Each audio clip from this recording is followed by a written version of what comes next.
Assalamualaikum and hi everyone. This is a video briefing on the first assignment, individual assignment, which will contribute 25% marks to your overall assessment mark. This is the first assignment that you need to do. So before we begin, you need to choose a company. It can be any company in any industry. It can be a local company or an international company. And the main point of this assignment is to discuss about management function or management process, which comprises of POLC: planning, organizing, leading, and controlling of that particular company. So after this, you can key in or fill in your chosen company's name in the Microsoft form, which I have put in the Microsoft Teams. So you can find there a form and then you fill in the particulars about the company. I only need the company's name.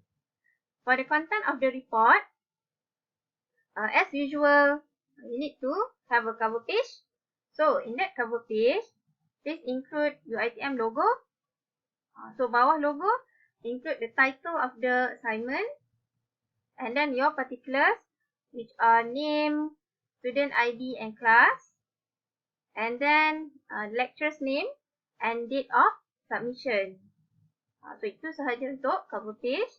And then followed by a table of content. As usual, table of content kena ada. And then kita pergi yang report content. So we need to start with an introduction page. Dalam introduction section, please explain briefly about the background of the company. So you can include information such as the history of the company, bila dia dimulakan, dan di mana company ini dimulakan. And then followed by the founder's profile or about the board of directors that founded or managed the company. And then followed by the location of the company's product or services, the award, if the company receive any award from any industry, and a little about the financial background. So that's all for the introduction part. For the main content of the report, we will look at the POLC.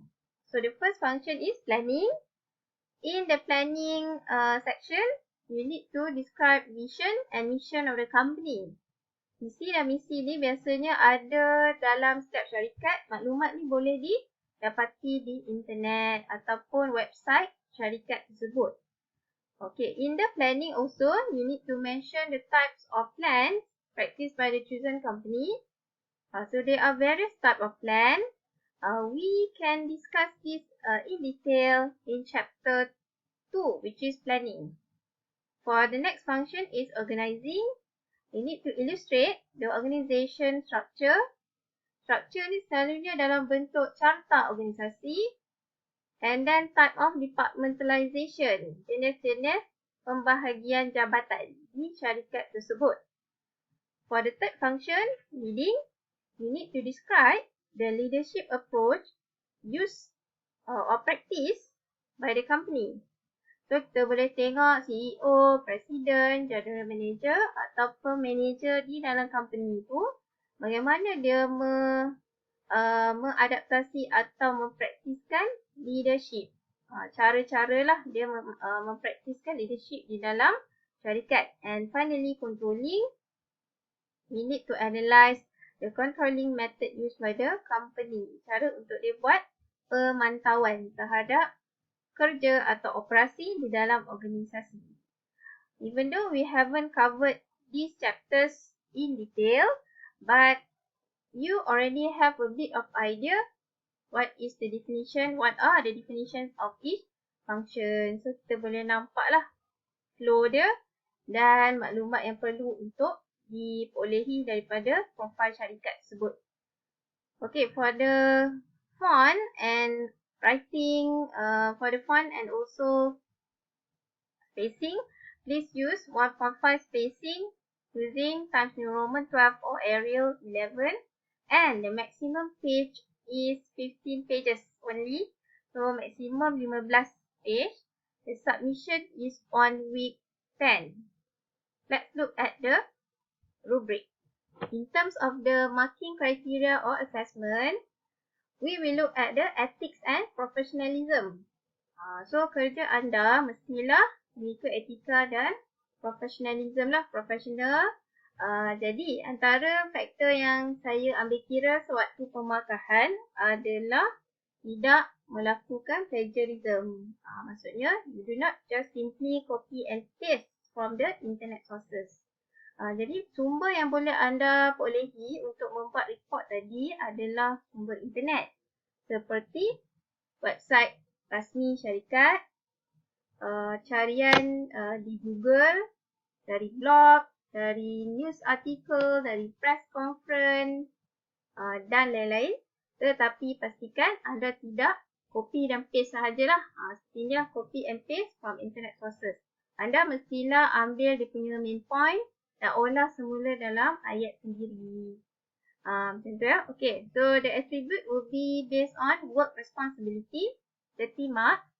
For this scale, you can see 1 is for lowest and 5 for highest. So kalau 1 markah ni maksudnya tidak buat, tidak melaksanakan lah assignment yang diberi. Untuk 5 markah, perform the task beyond the expectation. Okay, for work ethics, ini yang saya sebut tadi, copy and paste. Ini kalau saya dapat artikel atau report yang 100% lah ataupun lebih daripada 30% adalah copy and paste. So markah dia dalam range yang ni lah. Okay, 5 marks for practicing excellent work culture such as excellent writing on the idea. So tips untuk menulis dari sumber internet, anda kalau dapat artikel kan atau maklumat berkaitan dengan konten dalam report, kita highlight dulu main idea and then buat ayat anda sendiri berdasarkan idea tersebut. And lastly, in terms of integrity, we need to perform task with trust, honesty and sincerity. So ini adalah dikira dari segi integrity. So overall assessment is 100%.